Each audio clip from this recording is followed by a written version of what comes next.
लगता है सूरज और रेखा आ गए होंगे। खोलती हूँ बेटा दरवाजा। अरे आ गए बेटा तुम लोग। हाँ माँ, कितना बेकार लंच भेजा था आज तुमने। अरे ये आलू मटर की सब्जी इतनी बेकार थी ना कि बिल्कुल भी खाकर नहीं हुआ। सारा खाना डस्टबिन में फेंकने में गया। जरा ग्रेवी तो ठीक बनाया करो माँ। अरे आज आपकी आलू मटर की सब्जी की वजह से मेरी पत्नी को अपने कलीग्स के सामने कितना शर्मिंदा होना पड़ा। छी, कैसा बनाया था आपने, किसी ने भी नहीं खाया। सारा खाना मैंने डस्टबिन में डाल दिया। बेटा मैंने तो खाना अच्छा ही बनाया था, जैसे हमेशा बनाती हूँ। अब तुम्हें भी यहाँ घर बैठे कैसे पता माँ कि ऑफिस में सब लोग कितना अच्छा लंच ले लेकर आते हैं, लेकिन एक हमारा ही खाना है। ना जाने कैसी बनाती हैं आप खाना। अच्छा ठीक है बेटा, तुम लोग बैठो, मैं अभी तुम लोगों के लिए चाय बना कर लाती हूँ। अरे ज्यादा परेशान मत हो, मैं शाम को कुछ अच्छा बना दूंगी तुम लोगों के लिए। सच में यार बहुत भूख लगी है मुझे। आज खाना नहीं खाया ना, इसलिए दिन भर ऑफिस में मेरा मन भी नहीं लगा। अरे जो बेइज्जती हुई सो अलग। देखिए अगर इसी तरह से लंच बनता रहा ना तो मैं बिल्कुल भी घर से लंच लेकर नहीं जाने वाली हूँ। बाहर से ही पैक करवा कर ले जाऊंगी मैं, कम से कम पेट भर खाना तो खाऊंगी। हाँ रेखा, खाना तो मुझे भी बहुत टेस्टी चाहिए। मैं माँ को साफ साफ समझा देता हूँ कि माँ खाना जरा तरीके से बनाएंगी। सुबह ठंड की वजह से बिस्तर से उठने का मन नहीं हो रहा था मेरा, और तबीयत भी कुछ ठीक नहीं लग रही थी।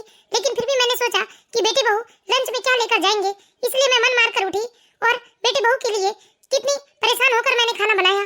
लेकिन उन लोगों ने सारा खाना डस्टबिन में डाल दिया।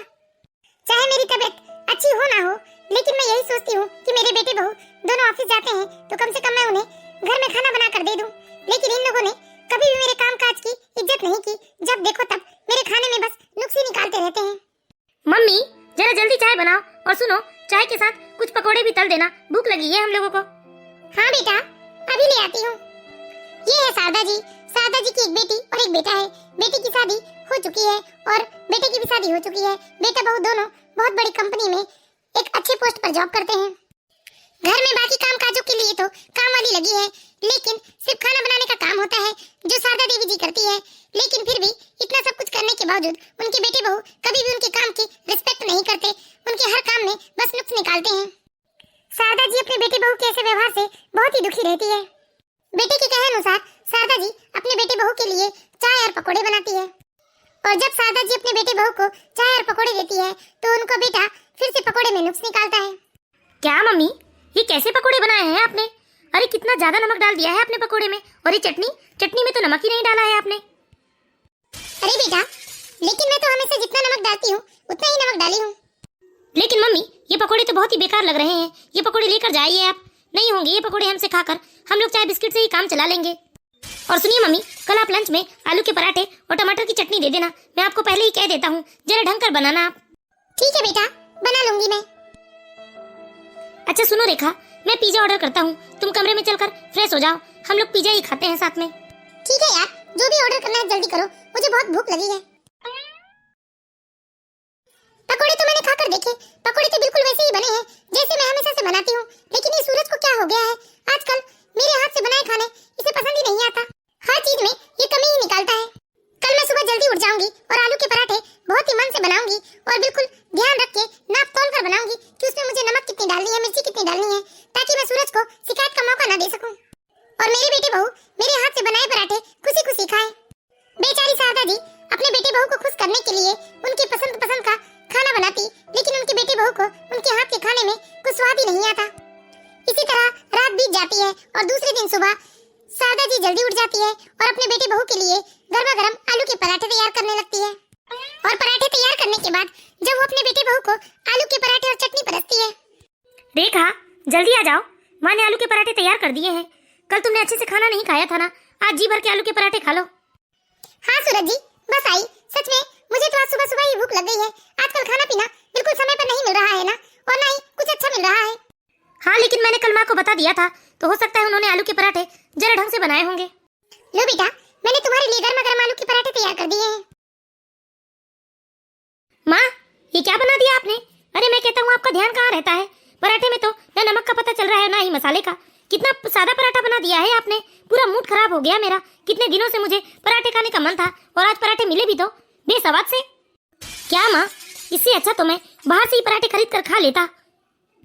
हाँ मम्मी जी, पराठे तो मुझे भी बिल्कुल अच्छे नहीं लग रहे हैं, एकदम बेस्वाद से लग रहे हैं ये पराठे।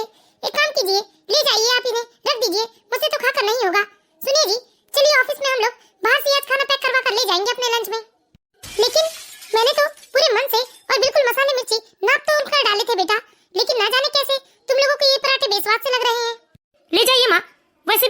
इसलिए देर हो रही, हम बाहर ही कुछ खरीद कर खा लेंगे। मैंने तो कितने मन से बनाया था, अरे पूरी कोशिश की थी कि मैं पराठे बहुत स्वादिष्ट बनाऊं, लेकिन ये तो सच में मैं सब कुछ बनाना भूल गई हूँ। या फिर बेटी बहू को अब मेरे हाथ का खाना ही पसंद नहीं है। बेचारी शारदा जी बहुत ही दुखी हो जाती है। इस तरह बेटे बहू बार बार उनके हाथ के बनाए खाने का अपमान करते हैं।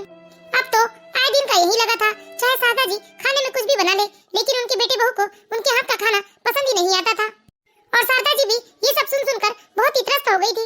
और एक दिन शारदा जी बहुत ही दुखी हो जाती है और उस दिन वो फैसला करती है कि अब वो आज के बाद रसोई नहीं संभालेंगी और अपने बेटे बहू को सबक सिखाएंगी। मैंने फैसला कर लिया है, सूरज और रेखा को तो मैं सबक सिखा कर ही रहूंगी। अरे उन लोगों के लिए मैं कितना परेशान हो के अच्छे से अच्छा खाना बनाने की कोशिश करती हूँ, लेकिन वो लोग हमेशा मेरे खाने में नुक्स निकालते हैं। सुबह 6 बजे उठने की आदत है, इसलिए नींद तो खुल गई है, लेकिन मैं आज अपने बिस्तर से नहीं उठूंगी और बिल्कुल भी ना ही चाय नाश्ता बनाऊंगी, ना ही उन लोगों के लिए ऑफिस के लंच बनाऊंगी। फिर देखती हूँ क्या करते हैं वो लोग।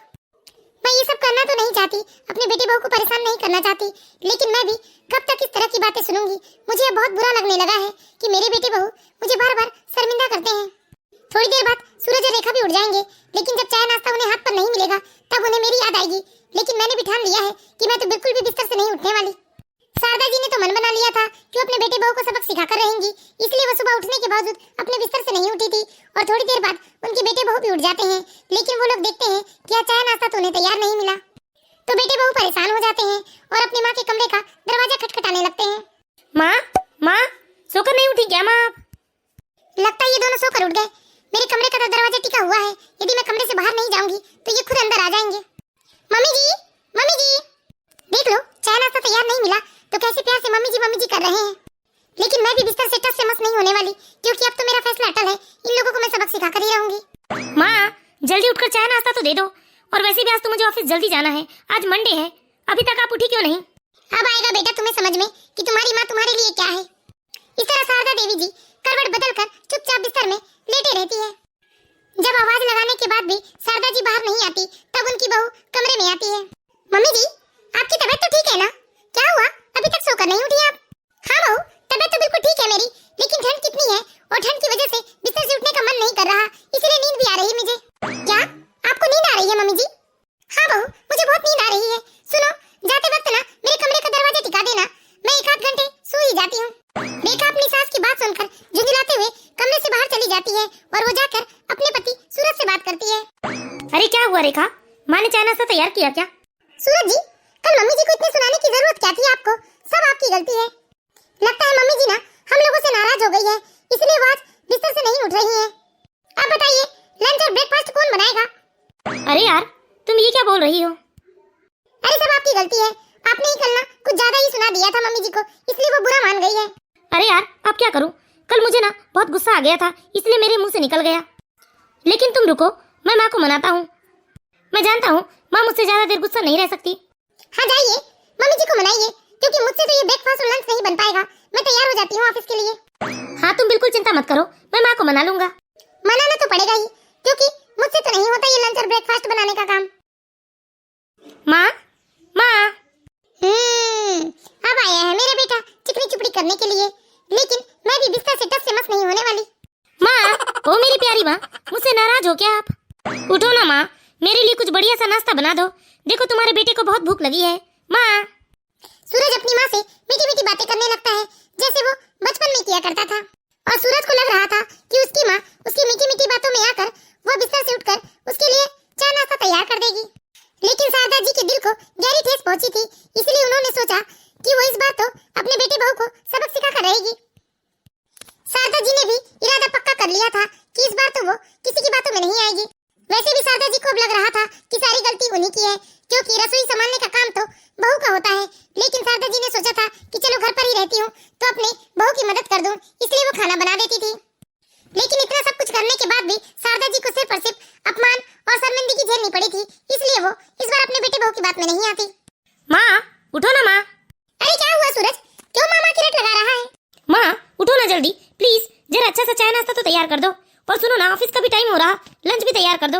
देखो सूरज बेटा, वैसे तो घर गृहस्थी संभालने की जिम्मेदारी ना अब तुम दोनों की है। तुम दोनों ही समझदार हो, कोई छोटे बच्चे तो नहीं हो जो मैं तुम्हारे नखरे उठाऊं। और वैसे भी सूरज बेटा, मैं तुम दोनों के खाने पीने का ना स्वाद अब तक समझ नहीं पाई हूँ। कभी तुम लोगों को दाल में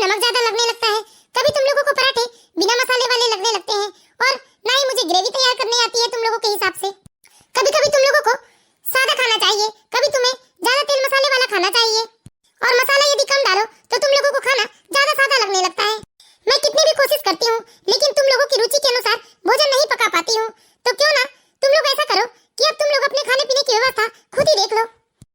रेखा तो सुबह रसोई संभालेगी, लेकिन रसोई में तुम रेखा की मदद कर देना। क्यों बेटा, ठीक कह रही हूँ ना? क्योंकि खाना बनाना तो मैंने भी तुम्हें सिखाया है ना, तो अपनी पत्नी के साथ मिलकर अब सुबह सवेरे उठकर खाना बना दिया करो। माँ, ये क्या बोल रही हैं आप? सुबह 7 बजे तो हम लोग सोकर उठते हैं, फिर इतने जल्दी खाना कैसे बनेगा? बेटा, तुम लोग 2 घंटे पहले उठा करो। वैसे भी सुबह जल्दी उठना सेहत के लिए अच्छा होता है। जब इस उम्र में मैं सुबह 5 बजे उठ सकती हूँ, तो तुम लोग 6 बजे तो उठ ही सकते हैं ना। रात को तुम लोग देर तक टीवी देखते रहते हो। अरे क्या जरूरत है देर रात तक टीवी देखने की? जल्दी सो जाया करो तो जल्दी उठ जाया करोगे। और सुनो बेटा, सुबह जल्दी उठने से ना तुम लोगों की सेहत भी बहुत अच्छी रहेगी, और फिर तुम लोग अपने पसंद के अनुसार भोजन भी बना लेना। लेकिन माँ, ये कैसे पॉसिबल है? अब तुम लोग जानो बेटा, क्योंकि अब तो मैं तुम लोगों के लिए खाना बनाने वाली नहीं हूँ। और हाँ, यदि बहु कुछ मदद चाहिए हो तो थोड़ी बहुत तो मैं मदद तुम्हारी कर ही दूंगी। मुझे वैसे भी खाली पीली बैठना पसंद नहीं है। लेकिन बेटा, ये खाना पीना तो मुझसे नहीं हो पाएगा। तुम लोग अपने हिसाब से ही खाना बनाओ। और वैसे भी बहू, मुझे समझ में आ ही चुका है, जब मैं नहीं रहूंगी तब तो तुम लोगों को किसी न किसी तरीके से अपनी गृहस्थी चलानी ही होगी। इसलिए मैं सोच रही हूँ कि मैं क्यों अपने आप को बेकार में थका रही हूँ। शारदा जी की बात सुनकर सुमित और रेखा अपना सा मुंह लेकर रह जाते हैं। अब वो सोच में पड़ जाते हैं, जब तक माँ अपनी तरफ से उन लोगों की मदद करने की कोशिश कर रही थी, तब उन लोगों ने अपनी माँ की कदर नहीं की, और जब आज माँ ने अपने कदम पीछे हटा लिए, तब उन्हें समझ में आ रहा था कि उन्होंने माँ का अपमान करके सही नहीं किया था। सूरज ने अपनी माँ को मनाने की बहुत कोशिश की, लेकिन शारदा जी टस से मस नहीं हुई, तो आखिरकार सूरज और रेखा थक हार कर कमरे में चले जाते हैं। अरे यार, सब आपकी गलती है ना। अब बताओ, कौन सुबह इतने जल्दी उठकर चाय नाश्ता और लंच तैयार करेगा? लेकिन रेखा, अब क्या करें? हम लोगों को तो ऑफिस के लिए बहुत देर हो चुकी है। सूरज, जल्दी से चाय और टोस्ट ही लेकर आ जाओ, वही खाकर हम लोग ऑफिस चलते हैं। बाहर ही हम लोग खाना पैक करवा लेंगे। ठीक है, ऐसे ही कुछ करना पड़ेगा। दोनों को ऑफिस के लिए बहुत देर हो चुकी थी। अब दोनों ने अपनी भूख मिटाने के लिए चाय और टोस्ट ही खा लिया, और वो लोग जल्दी जल्दी वही खाकर ऑफिस चले जाते हैं। और ऑफिस जाते जाते रास्ते से ही दोनों खाना पैक करवा कर ले जाते हैं। लेकिन सूरज और रेखा जो खाना होटल से पैक करवा कर ले जाते हैं, वो खाना उन लोगों को बिल्कुल पसंद नहीं आता, क्योंकि उस खाने में अधिक तेल और मसाला था, जिसे खाकर उन लोगों का मूड खराब हो गया। और जब वो लोग शाम को घर वापस आते हैं, अरे ना ही सुबह ढंग का चाय नाश्ता मिला और ना ही लंच ढंग का मिला। दिन भर काम में मन भी नहीं लगा, और अब देखो ना, घर में भी चाय नाश्ता नसीब नहीं होगा। मैं तो इतनी थक चुकी हूँ ना कि चाय नाश्ता बनाने की हिम्मत नहीं रह गई मुझ में। लेकिन रेखा, हमें घर में बनाकर कुछ ढंग का खाना खाना ही चाहिए, वरना हम लोग तो इसी तरह का खाना खाते रहे तो बीमार हो जाएंगे। अरे बेटा, आ गए तुम लोग ऑफिस से? हाँ माँ। अरे मैं भी बड़ा थक गई हूँ बेटा, बड़े दिनों बाद अपनी सहेलियों से मिलने गई थी। हाँ मम्मी। अरे तुझे क्या हुआ? तेरा मुंह लटका हुआ क्यों है? कुछ नहीं माँ। अच्छा तू बैठ, मैं तो बहुत थक गई हूँ। मैं अपने लिए गर्मा गर्म चाय और पकौड़े बना लेती हूँ। माँ की बात सुनकर सूरज को लगा कि उसकी माँ का गुस्सा उतर गया है, वो चाय और पकौड़े बनाने जा रही है। इसलिए सूरज अपनी माँ से कहता है कि माँ, थोड़े पकौड़े हमारे लिए भी बना लेना। माँ, आप पकौड़े बनाने जा रही हैं, थोड़े पकौड़े हमारे लिए भी बना लेना। अरे बेटा, बना तो लेती, लेकिन क्या करूँ, नमक मिर्ची कितना क्या डालना है मुझे समझ में नहीं आता ना। बेकार बेस्वादा सा बनता है, तुम लोगों का मुंह भी खराब हो जाता है और मूड भी।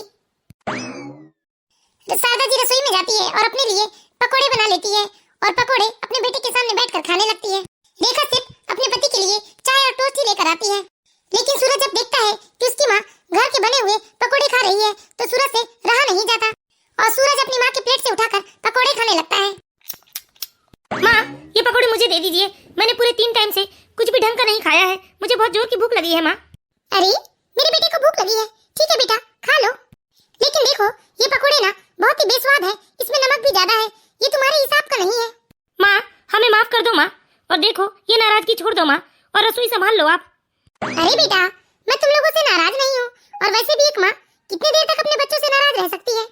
Thank you very much mummy ji, जो आपने हमें माफ कर दिया। हाँ मम्मी जी, हमें माफ कर दीजिए, आप बिल्कुल सही कहती हैं। अब आप कैसा भी खाना बनाएंगी, हम उसकी बुराई नहीं करेंगे।